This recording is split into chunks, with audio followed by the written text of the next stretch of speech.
Assalamualaikum sahabat cerita puisi tercinta. Kita ulas film berjudul Jila. Film ini dibintangi para aktor ternama seperti Thalapathy Vijay yang berperan sebagai Sakti, kemudian Mohanlal sebagai Siva, ada juga Kajal Agarwal sebagai Santi dan lain sebagainya. Oke, selamat menonton ya.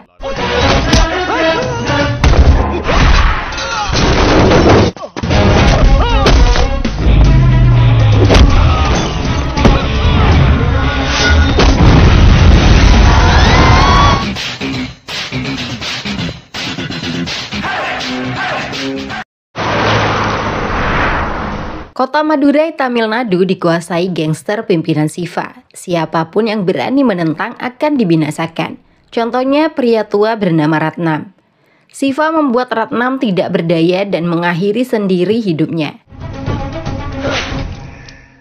Suatu hari, istri Siva yang bernama Parvati akan melahirkan. Sopir Siva, Arumugam, bergegas pergi untuk mengantar tuannya.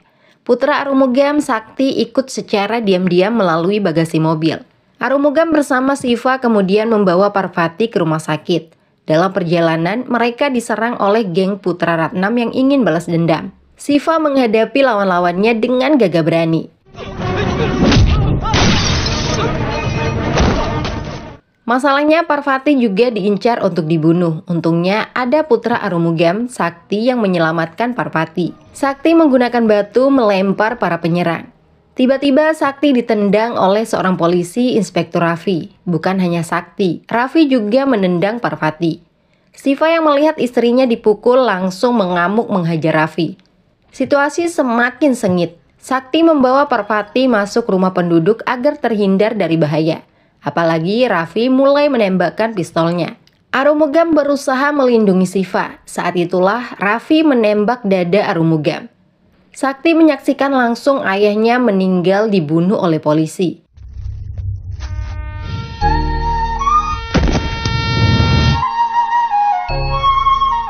Siva tidak tinggal diam. Raffi dihajar sampai tidak berdaya. Siva kemudian membuat Raffi mengakhiri sendiri hidupnya.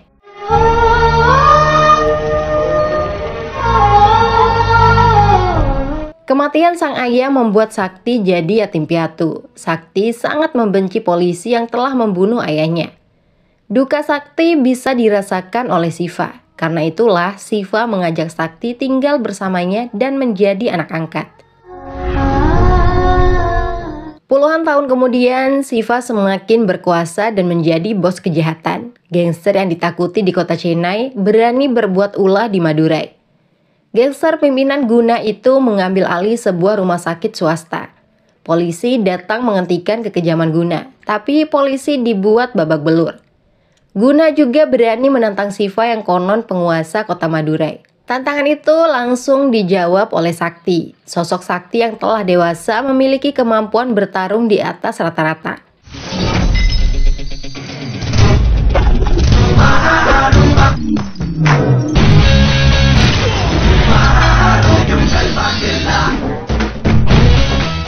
Sakti sudah terbiasa dengan kekerasan. Semua anak buah Guna dihajar.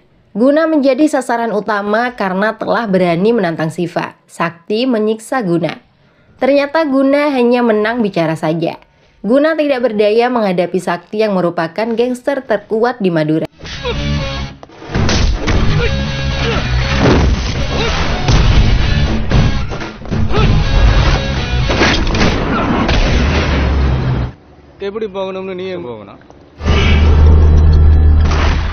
Sebenarnya Sakti menghajar geng Guna bukan karena mereka melakukan kejahatan. Bagi Sakti, kejahatan harus tetap ada di kota Madurai.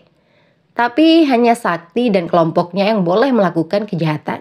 Begitulah situasi kota Madurai. Semua jenis kejahatan dimonopoli oleh kelompok gangster pimpinan Siva. Sakti tidak hanya menjadi kekuatan Siva, tapi sudah dianggap seperti putra kandung. Sakti juga menyayangi kedua adik tirinya, Vignesh dan Mahalaxmi. Ada satu hal yang masih dibenci Sakti, yaitu polisi. Teman masa kecil Sakti, Gopal, pernah datang memamerkan diri karena baru diterima sebagai polisi. Sikap pamer Gopal berubah menjadi petaka. Sakti merobek baju seragam Gopal, tapi mereka tetap bisa bersahabat setelah Gopal tidak lagi menggunakan seragamnya di hadapan Sakti. ಅದಕ್ಕಾಗ ಪೊಲೀಸ್ ಕಾರಲ್ಲಿ ನಿಮಗೆ ಹೊಡೆದಿರ್ಕೆ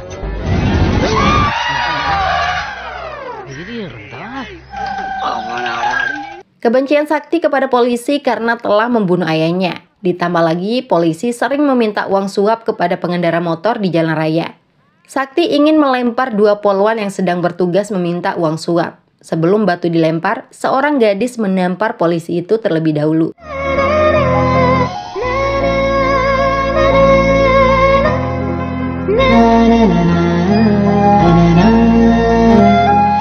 Keberanian dan kecantikan gadis itu membuat Sakti jatuh cinta pada pandangan pertama. Sakti semakin terpesona dengan gayanya yang berani memarahi polisi.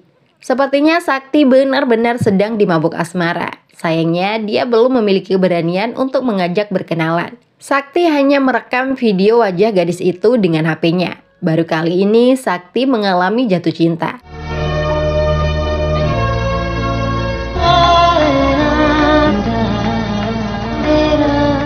Video gadis yang ditaksir dipamerkan kepada semua anggota keluarga. Vignesh dan Mahalakshmi ikut antusias melihat kakak tiri mereka jatuh cinta. Cukup mudah menemukan alamat gadis yang dicintai Sakti. Mereka pun pergi beramai-ramai seperti orang tawuran. Gopal juga ikut mendampingi tanpa mengetahui gadis yang menjadi target. Setelah sampai di tempat tujuan, mereka hanya menemukan orang tua gadis yang dicari. Rupanya gadis itu bernama Santi. Kebetulan Santi sudah berangkat kerja. Ayah Santi dipaksa menelpon putrinya karena akan segera dilamar. Tidak lama, Santi pun pulang. Sakti jadi malu-malu kucing untuk bertemu Santi. Sesuatu yang sangat tidak terduga membelalakan mata semua orang. Ternyata Santi adalah seorang inspektur polisi. Sakti yang paling kaget melihat Santi mengenakan seragam polisi. Gopal yang mengetahui Santi adalah seniornya tidak bisa berkutik. Sakti juga mati kutu. Sakti jadi bahan tertawaan para rombongan.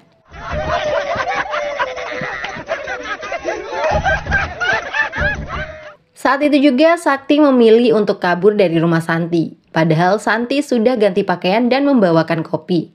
Santi jadi kesal karena merasa dipermainkan. Cinta Sakti untuk Santi layu sebelum berkembang. Sakti ogah mengurus cinta lagi. Sakti mengalihkan fokus menemani ayah angkatnya beraktivitas. Tapi ada saja yang masih berani mengincar nyawa Siva di jalan. Kebetulan Siva sedang tidur. Sakti membiarkan ayahnya terlelap di dalam mobil. Para penyerang dihadapi sendirian. Sakti tidak membiarkan siapapun mendekati ayahnya. Seperti biasa, Sakti tampil tidak terkalahkan. Sakti menghajar semua penyerang tanpa mengganggu tidur sang ayah. Berani mengganggu ayahnya berarti sudah siap dihukum mati. Sakti membunuh mereka semua.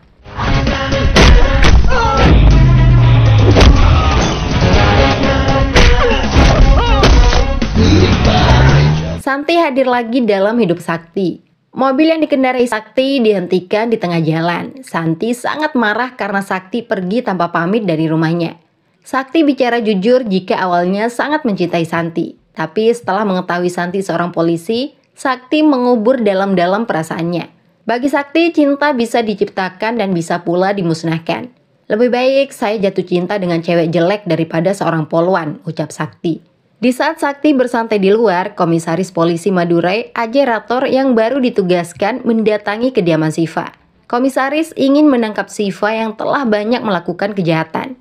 Siva tersenyum mendengar ada pejabat baru ingin menangkapnya. Anak buah Siva juga sudah siap membunuh Komisaris. Tapi Komisaris tetap ingin menangkap Siva. Saya berani datang sendirian ke tempat Anda. Apa Anda tidak punya nyali ikut dengan saya? Ujar Komisaris. Ditantang seperti itu membuat ego Siva terluka. Siva setuju ikut bersama Komisaris tanpa didampingi siapapun. Siva tidak mungkin bisa dijebloskan ke penjara. Anak buah Siva memberitahu Sakti melalui telepon bahwa ayahnya telah ditangkap. Sakti menelpon petugas polisi di penjara, tapi Siva tidak dibawa ke sana. Siva juga tidak ada di pengadilan maupun kantor Komisaris. Tanpa diketahui siapapun, Komisaris menurunkan Siva di tengah jalan yang sepi. Komisaris menyadari tidak ada artinya memenjarakan Siva. Pengaruh dan kekuatan Siva akan membuatnya bisa bebas hanya dalam hitungan menit. Komisaris meminta satu hal, Siva harus berhenti melakukan kejahatan. Suatu saat nanti Siva pasti akan ditangkap atau dibunuh. Saya sama sekali tidak takut dengan Anda. Jika saya mati, polisi lain akan datang menggantikan saya. Tapi Anda harus takut kepada polisi karena Anda hanya satu orang. Ingat, polisi bisa berpikir seperti penjahat, tapi penjahat tidak bisa berpikir seperti polisi. Polisi jauh lebih hebat dibandingkan Anda, ujar komisaris. Siva terdiam tidak berkata apa-apa. Baru kali ini ada pejabat kepolisian yang berani mempermalukannya seperti itu. Siva duduk termangu tidak beranjak dari tempatnya. Sakti datang menjemput ayahnya. Sakti bisa melihat jiwa ayahnya sedang terguncang. Mata Siva juga terlihat berlinang. Hal itu membuat Sakti murka. Setelah mengantar ayahnya pulang, Sakti pergi mencari komisaris polisi Ajerator. Sakti berhasil menemukan komisaris di jalan. Tanpa basa-basi, Sakti menebas tangan komisaris.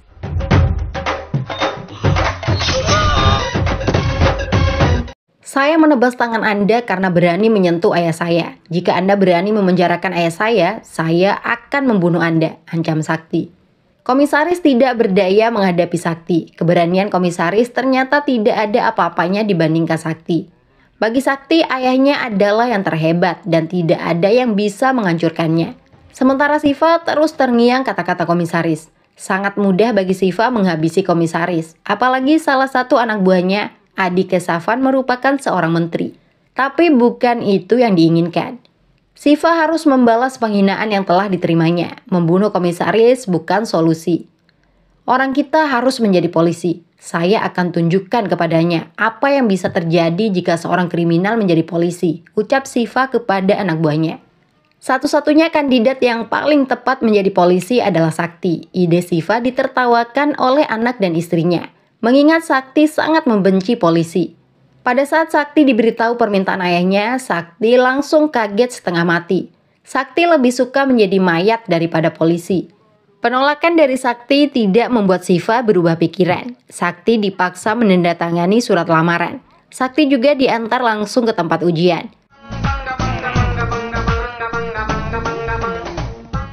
Untuk membuat dirinya gagal lolos, Sakti sengaja tidur saat ujian tertulis. Sakti juga malas-malasan ujian praktik sehingga nilainya rendah.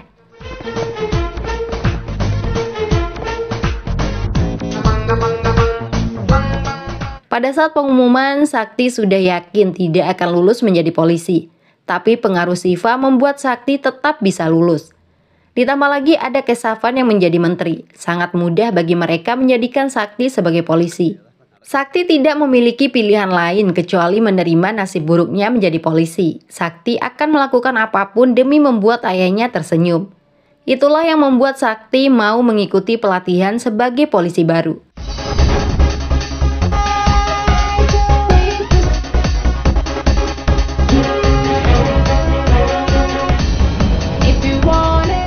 Setelah pelatihan selesai, Sakti pulang tanpa seragam polisi. Sakti tidak akan pernah menggunakan seragam yang sangat dibenci itu. Menteri Kesehatan memberitahu bahwa Sakti akan ditugaskan sebagai ACV Kota Madurai Timur. Sakti langsung memiliki jabatan tinggi. Itulah kekuatan nepotisme. Jabatan bisa diatur. Hari pertama bertugas sebagai ACP, Sakti disambut hangat oleh semua anak buahnya meski tanpa seragam polisi. Gopal hingga Polwan Santi kini menjadi bawahan Sakti. Instruksi pertama Sakti, polisi tidak boleh lagi mengganggu para penjahat. Aktivitas pembunuhan, perampokan, bisnis ilegal, dan lain sebagainya harus dibiarkan berjalan lancar. Madurai akan menjadi surga bagi para penjahat. Beginilah jadinya jika seorang gangster menjadi polisi. Siva semakin bebas melakukan apa saja. Perusahaan gas milik orang lain diambil paksa. Anak buahnya dan polisi dikirim untuk mengosongkan tempat itu. Vignesh selaku putra kandung Siva bergerak terdepan menjadi pemimpin. Setelah perusahaan gas ditutup, ledakan besar-besaran terjadi meluluh lantakkan segalanya. Tong gas yang ada di sana meledak dan terbang ke sana kemari.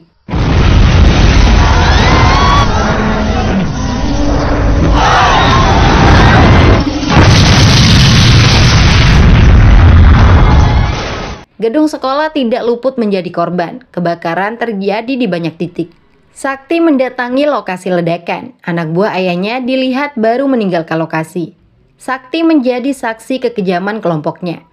Banyak orang mengalami luka-luka hingga meninggal. Secara spontan, Sakti berusaha menyelamatkan beberapa siswa yang terjebak di dalam gedung sekolah.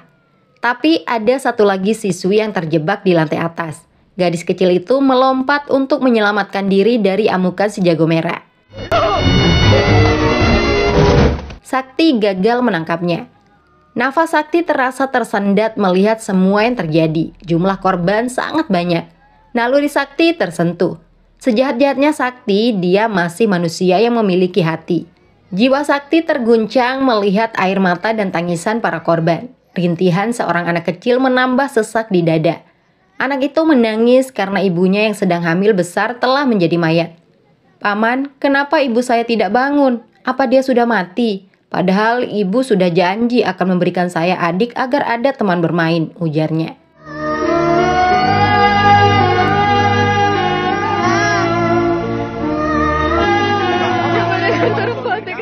Puncaknya, Sakti dikagetkan dengan tangisan seorang ibu yang melihat kondisi mayat putranya. Sakti saja sampai tidak sanggup melihat kondisi tubuh pemuda itu yang telah hancur. Sakti serasa ingin muntah. Tangisan dan penderitaan para korban terus terngiang di kepala Sakti. Santi menyalahkan Sakti atas semua yang telah terjadi. Para penjahat bebas melakukan apa saja karena polisi seperti Sakti. Seharusnya Sakti malu dan mengutuk diri sendiri. "Lihatlah dirimu di cermin, kamu akan membenci dirimu sendiri," ujar Santi. Sakti mencekik Santi yang kata-katanya sangat tajam. Tapi Sakti sedang tidak ingin berkelahi. Sakti memilih kembali ke kantor polisi. Di kantor ada istri seorang wartawan yang datang mengadu. Suaminya telah dibunuh karena memberitakan tentang kebakaran yang disebabkan oleh kelompok gangster Siva. Petugas polisi tidak berkenan menerima keluhan itu, karena ternyata para pelaku pembunuhan ada di sana. Mereka justru menampar pelapor. Sakti hanya duduk termangu, pikirannya masih diselimuti insiden kebakaran. Sakti tidak merespon meski wanita itu memohon-mohon. Anak buah ayahnya dibiarkan menyiksa pelapor. Sakti memilih masuk ruangan, kepalanya semakin sakit dengan semua yang terjadi. Sakti melihat dirinya di cermin seperti saran Santi. Wajah Sakti memang sangat menyebalkan. Untuk pertama kali, Sakti merasa malu, marah, dan benci pada diri sendiri. Sakti memukul wajahnya di cermin. Dari cermin itu pula, Sakti melihat seragamnya yang tidak pernah disentuh tergantung di dinding. Sebuah pilihan penting diambil oleh Sakti. Dia mengenakan seragamnya. Sakti keluar ruangan untuk melindungi pelapor yang sedang disiksa. Anak buah ayahnya yang kurang ajar dihajar.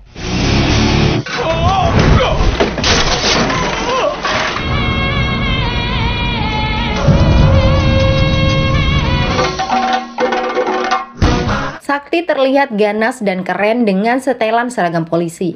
Anak buah ayahnya terheran-heran melihat perubahan Sakti, tapi Sakti malas bicara. Hanya pukulannya yang menjelaskan segalanya, bahwa seorang polisi tangguh mantan gangster telah lahir.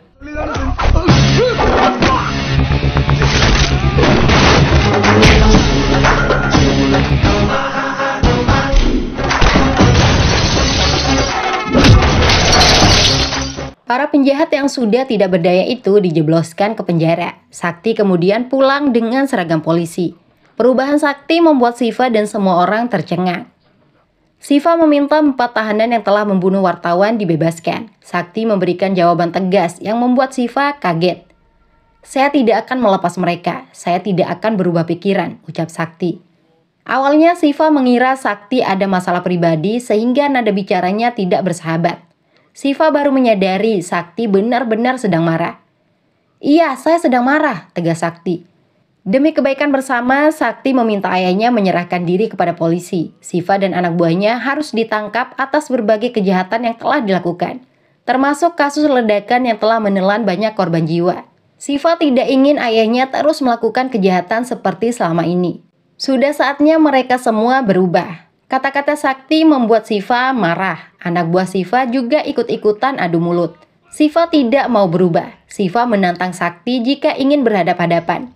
Tantangan itu dijawab langsung oleh Sakti. Dengan lantang, Sakti berani menghadapi apapun untuk mengubah perilaku ayahnya, termasuk jika harus berkonfrontasi dengan ayah sendiri. Sakti pasti akan menghentikan ayahnya melakukan kejahatan. Ayah dan anak angkat yang dulu saling menyayangi itu kini menabuh genderang perang. Mereka siap saling membuktikan siapa yang lebih hebat. Sakti bergerak cepat. Malam harinya, semua polisi di kota Madurai dikumpulkan. Sakti menginstruksikan operasi bersih-bersih. Semua preman di Madurai harus ditangkap malam itu juga. Tidak terkecuali anak buah ayahnya.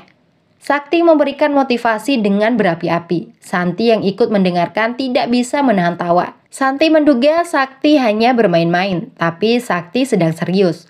Besok pagi kota Madurai harus bersih dari preman. Sebagai mantan gangster, Sakti mengenal semua penjahat. Sakti tahu di mana dan bagaimana menangkap mereka.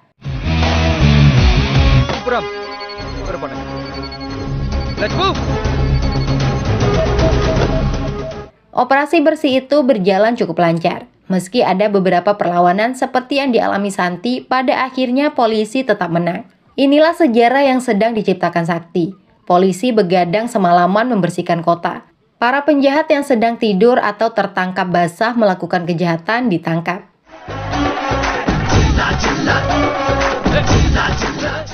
ACV Sakti menjadi berita utama media. Siva sangat marah dengan aksi Sakti. Siva meminta Menteri Kesafan untuk memecat Sakti dari kepolisian. Kesafan menemui Komisaris Polisi Ajay Rator. Kebetulan tangan kanan komisaris masih sakit karena telah ditebas oleh Siva beberapa waktu lalu.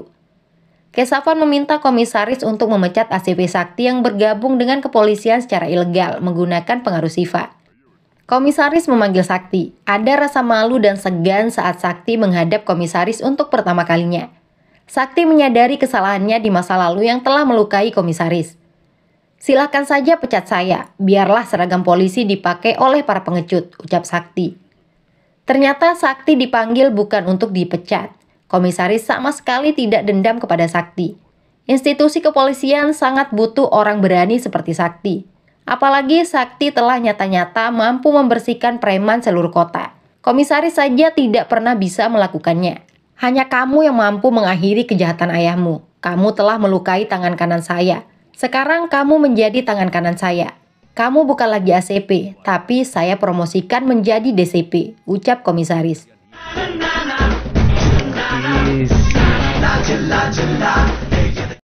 Sakti telah memenangkan setengah pertempuran untuk melawan ayahnya. Dengan jabatan baru itu, Sakti semakin agresif bertindak. Semua bisnis ilegal milik ayahnya ditutup, termasuk tambang pasir dan lain-lain. Siva tidak tinggal diam. Untuk menghadapi anak angkatnya itu, Siva sengaja tidak mengundang Sakti dalam acara pernikahan Mahalaksmi. Sakti mengetahui adik perempuan tirinya itu akan menikah dari juru masak. Sakti sedih karena merasa telah dibuang keluarga. Padahal Sakti sangat dekat dengan Maha.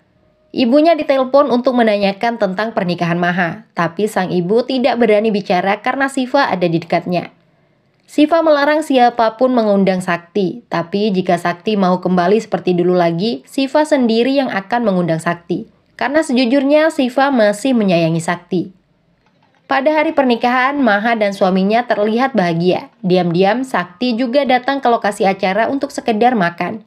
Kehadiran Sakti dilihat oleh Ramayah yang merupakan ajudan Siva. Ramayah langsung menghampiri Sakti dengan perasaan sedih. Ramayah tidak tega melihat Sakti duduk dan makan seperti tamu undangan. Sakti, ini adalah pernikahan saudara perempuanmu. Kenapa kamu seperti tamu? Ayo bangun, ayo bersama pengantin, ucap Ramayah. Sakti hanya diam. Sakti terus melanjutkan makan sambil menahan tangis. Setelah selesai, barulah Sakti beranjak untuk pulang. Maha dan sang ibu mencoba menyapa Sakti, tapi mereka tidak bisa berbuat apa-apa untuk menjaga perasaan Siva. Sakti juga menyadari posisi ibu dan adiknya itu. Saya datang hanya untuk makan meski tidak diundang. Bagaimana mungkin saya tidak makan di acara pesta pernikahan saudara perempuan saya, ujar Sakti pergi. Setelah menikah, Maha pulang ke rumah suaminya di kota lain. Mertuanya tidak datang ke acara pernikahan karena ada halangan. Maha langsung bersimpuh meminta berkat kepada ayah mertuanya. Tapi sesuatu yang tidak diduga terjadi. Maha ditendang dengan keras. Suami Maha yang ada di sana tidak bisa berbuat apa-apa. Ternyata mertua Maha memiliki dendam kepada Siva. 10 tahun lalu, Siva telah mempermalukannya di hadapan keluarga dan banyak orang. Mertua Maha ingin Siva menyentuh kakinya seperti yang dia lakukan dulu. Maha dipaksa menelpon ayahnya. Maha ditampar karena tidak mau. Akhirnya Maha menghubungi ayahnya. Tidak lupa Maha juga menelpon kakak tiri tercintanya yaitu Sakti. Tidak butuh waktu lama, Sakti datang dengan penuh amarah. Sakti tidak peduli pukulan yang mendarat ke tubuhnya. Sakti hanya ingin melihat kondisi Maha. Betapa sedihnya hati Sakti. Maha dilihat sedang disiksa oleh ayah mertuanya. Sakti mengamuk menghajar seisi rumah. Berani-beraninya mereka menyakiti Maha.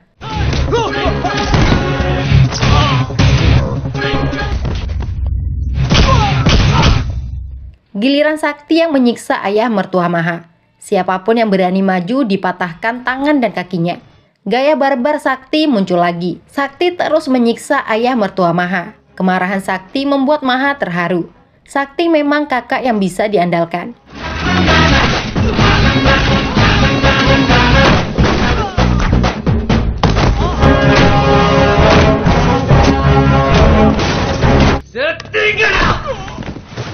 Jika Anda membuat adik saya menangis lagi, saya akan membunuh Anda, ancam Sakti. Masalah sudah beres, Siva dan anak buahnya justru baru sampai. Sakti memarahi ayahnya yang tak kunjung ingin berubah. Lihatlah apa yang terjadi karena kejahatan ayah. Adik saya mendapat masalah karena ayah, ujar Sakti. Siva marah balik. Siva meminta Sakti tidak ikut campur. Masalah yang dihadapi Maha adalah urusan keluarga. Sakti diminta tidak ikut campur.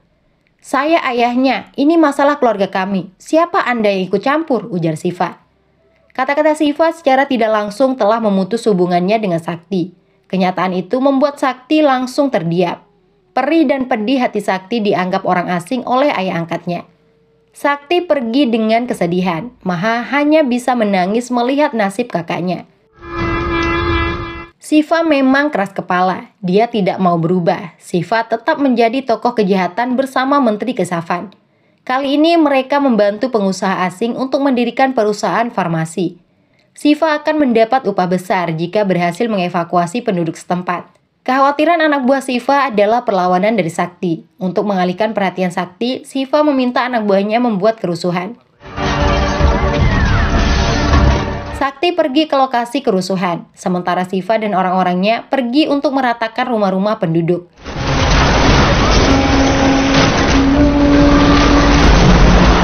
Tanah di sana menjadi milik Siva tanpa perlawanan dari penduduk. Siva juga sudah menerima upahnya dari pengusaha. Siva telah menang dan berhasil membodohi Sakti. Tapi tunggu dulu, keesokan harinya pasukan polisi mendatangi rumah Siva. Ribuan penduduk yang tanahnya telah dirampas juga hadir di sana.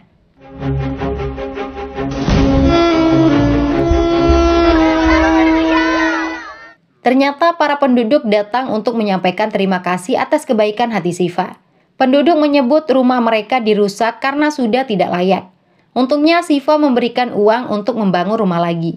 Siva terbengong mendengar semua itu. Ternyata tanah seluas 150 hektar yang dirampas dan uang 500 crore miliknya telah berpindah tangan kepada para petani. Dalam semua itu adalah Sakti. Dengan penuh gaya, Sakti menemui ayahnya.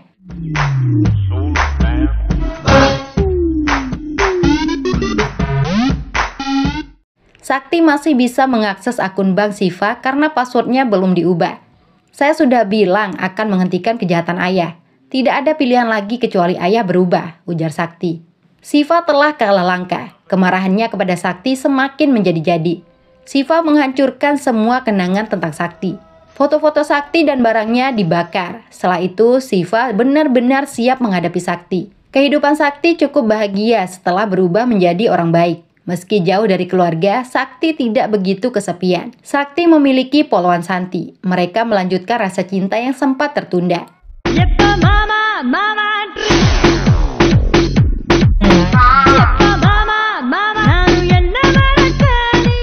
Masalahnya, bahaya dalam hidup Sakti semakin dekat. Sebuah truk menabrak mobil Sakti. Untung saja Sakti masih bisa selamat. Dia hanya mengalami luka yang tidak seberapa. Sakti mencari truk yang telah menabraknya. Cukup mudah bagi Sakti menemukan truk itu beserta sopirnya. Tapi Sakti tidak bisa mendapatkan informasi tentang orang yang ingin membunuhnya. Sopir itu terlebih dahulu meninggal ditabrak.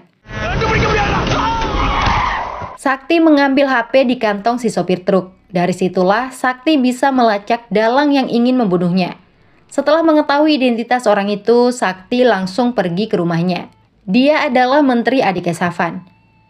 Kecerdikan Sakti membuat Kesavan tertangkap basah. Kesavan tidak bisa membantah. Dia mengakui dirinya yang ingin menghabisi Sakti. Ternyata Kesavan memiliki dendam puluhan tahun kepada Siva. Ketika ayah Sakti dibunuh oleh polisi 20 tahun lalu, Siva membalasnya. Rupanya polisi yang meninggal karena Siva itu adalah ayah kandung Kesavan. Kesavan sama dengan Sakti yang menyaksikan ayahnya meninggal di depan mata. Setelah itu, tujuan hidup Kesavan hanya untuk balas dendam. Siva harus mati di tangan Kesavan. Pada saat ada kesempatan, Kesavan yang masih remaja ingin membunuh Siva. Tapi ada orang lain juga yang ingin menghabisi nyawa Siva. Kesavan tidak membiarkan itu terjadi. Kesavan rela terluka demi menghentikan pembunuhan itu. Karena hanya Kesavan yang berhak membunuh Siva. Siva menganggap Kesavan telah menyelamatkan nyawanya sehingga diajak tinggal bersama. Kesavan dengan sabar mengatur segala rencana untuk menghancurkan Siva dan membunuhnya. Tapi Sakti selalu menjadi penghalang. Fakta lainnya, preman yang sempat menyerang Siva di jalan adalah kiriman Kesavan. Begitu pula dengan preman asal Chennai di rumah sakit. Kesavan juga menunjuk komisaris polisi yang jujur untuk mengakhiri kejayaan Siva, tapi semuanya gagal. Kesavan kemudian menjebak Siva melalui perusahaan farmasi. Lagi-lagi Sakti menggagalkannya. Bahkan Kesavan juga yang merencanakan ledakan tabung gas untuk membuat Siva dimusuhi satu kota. Tapi kamu selalu saja menyelamatkan dia, makanya kamu harus saya lenyapkan terlebih dahulu, terang Kesavan. Kini Kesavan bersumpah akan membuat Sakti terbunuh di tangan Siva. Sakti sama sekali tidak takut dengan semua rencana Kesavan. Sakti mempersilahkan Kesavan melakukan apa saja. Tidak lama lagi Sakti pasti akan membunuh Kesavan. Untuk mengadu domba antara Siva dan Sakti, Kesavan terus jadi provokator. Siva yang mulai membenci Sakti memerintahkan anak buahnya untuk membuat kekacauan. Putra kandung Siva, Vignesh, memimpin kerusuhan itu. Polisi yang berusaha menghentikan mereka dihajar habis-habisan. Vignesh terlihat sangat brutal seperti ayahnya. Sakti berpikir keras menghadapi situasi seperti itu. Apalagi surat penangkapan terhadap Vignesh sudah keluar karena kasus kerusuhan. Sakti pergi untuk menangkap Vignesh yang sedang berada di rumah. Ibu mereka memohon-mohon agar Vignesh tidak ditangkap. Siva yang baru pulang menghentikan langkah Sakti. Siva mengingatkan bahwa Sakti masih hidup hingga saat ini karena Siva masih menyimpan sedikit kasih sayangnya. Jika Sakti menangkap Vignesh, Sakti akan kehilangan kasih sayang ayahnya. Sakti tidak merespon sedikit pun. Sakti tetap membawa Vignesh pergi. Hal itu menghancurkan hati Siva. Rupanya Sakti tidak menangkap Vignesh. Sakti membawa Vignesh ke sebuah tempat persembunyian agar aman. Nyawa Vignesh sedang diincar oleh Kesavan untuk membuat Siva marah. Sakti tidak memberikan penjelasan saat ini karena tidak ada yang akan mempercayainya. Setelah Sakti pergi, Vignesh justru melarikan diri. Polisi Gopal yang menjaganya dipukul. Parahnya lagi, Vignesh menelpon Menteri Kesavan agar datang menyelamatkannya dari Sakti. Kesavan sangat bahagia mengetahui keberadaan Vignesh. Kesavan bergegas menemui Vignesh. Setelah mereka bertemu, Kesavan langsung menembak Vignesh.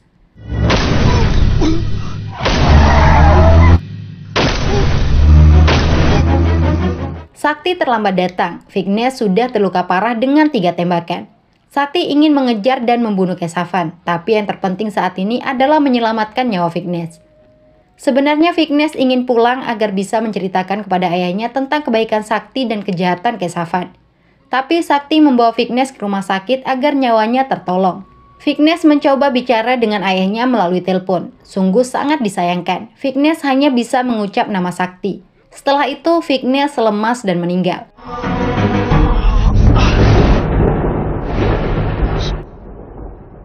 Sakti sangat berduka atas kematian Vignesh. Sakti pernah menyelamatkan nyawa Vignesh saat masih di dalam kandungan puluhan tahun lalu. Tapi kini Sakti gagal menyelamatkan Vignesh.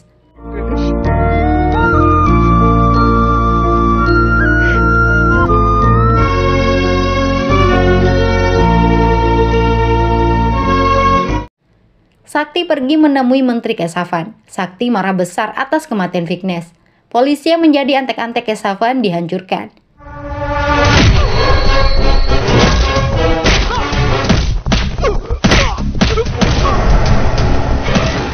Sakti akan memukul Kesavan, tapi langkahnya terhenti karena Siva berdiri melindungi Kesavan.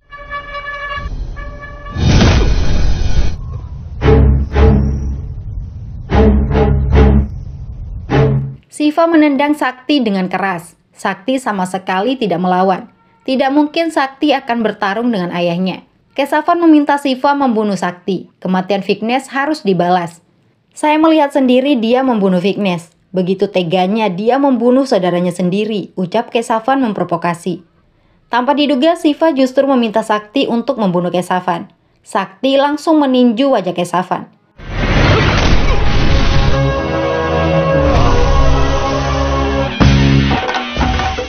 Duo ayah dan anak angkat itu kini bersatu kembali. Ternyata kata-kata Kesavan membuat kedoknya terbongkar sendiri. Saya akan percaya jika kamu mengatakan Vignesh membunuh Sakti.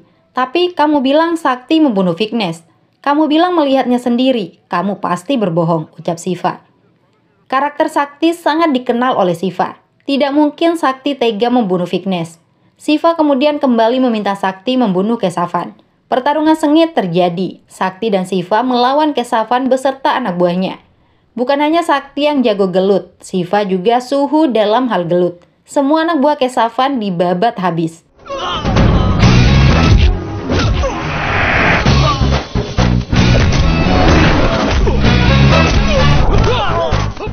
Satu-satunya orang yang tersisa tinggal Kesavan. Sakti memukul, menendang, dan menyiksa Kesavan.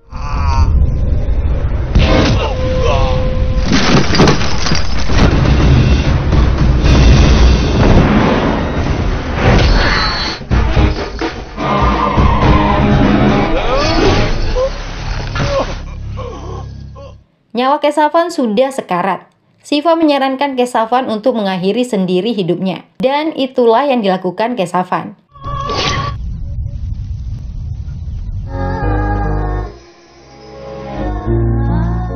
Setelah semua hiruk-pikuk selesai, Siva memutuskan untuk mengakhiri karir gangsternya. Siva lebih memilih untuk menyerahkan diri ke polisi. Siva sudah siap lahir batin masuk penjara sebagai penebus dosa atas semua kejahatannya. Orang yang membawa Siva ke kantor polisi tentu saja Sakti. Siva bahagia ditangkap oleh putranya. Sakti juga bahagia akan memenjarakan ayahnya. Film selesai di sana. Sudah dulu ya, sampai jumpa.